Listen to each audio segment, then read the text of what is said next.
Hello students, it's a question number 4 homeomorphic graph. तो homeomorphic graph का मतलब क्या है कि देखो हमारे पास दो ग्राफ हैं, G and G dash are said to be homeomorphic. जैसे कि हम एग्जांपल ले लेते हैं, क्वेश्चन में दिया गया होगा कि define homeomorphic graph with suitable example. देखो एक हमारे पास ये ग्राफ है, ग्राफ में क्या रहते हैं, वर्टेक्सेस रहते हैं और क्या रहता है, एजेस रहती हैं। वर्टेक्स हमारे कितने यहाँ पे 1 2 3 और 4, उनका नाम रख दिया हमने ए बी सी और डी। ये कोई ग्राफ हो गया जी। तो यहाँ पे एजेस कितनी है, यहाँ पे एक, जो दो वर्टेक्स को जो लाइन जोड़ती है ना उसको ही हम एज कहते हैं। तो यहाँ पे कितनी एज है, E1 E2 E3 और E4 एज है। तो ये हमारे पास ग्राफ हो गया जी।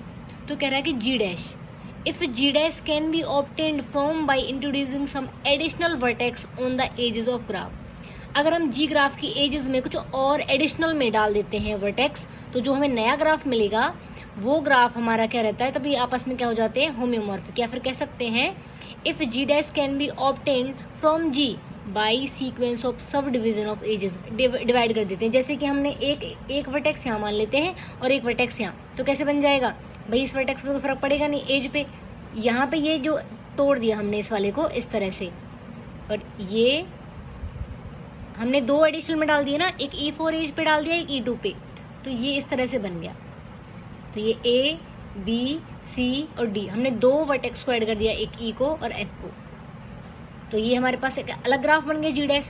तो G and G dash are said to be, ये दोनों आपस में होम्योमॉर्फिक होंगे कब, जब हमें ये मिल जाए इसकी हेल्प से, क्या करके, इसमें कुछ एडिशन करके। ठीक है।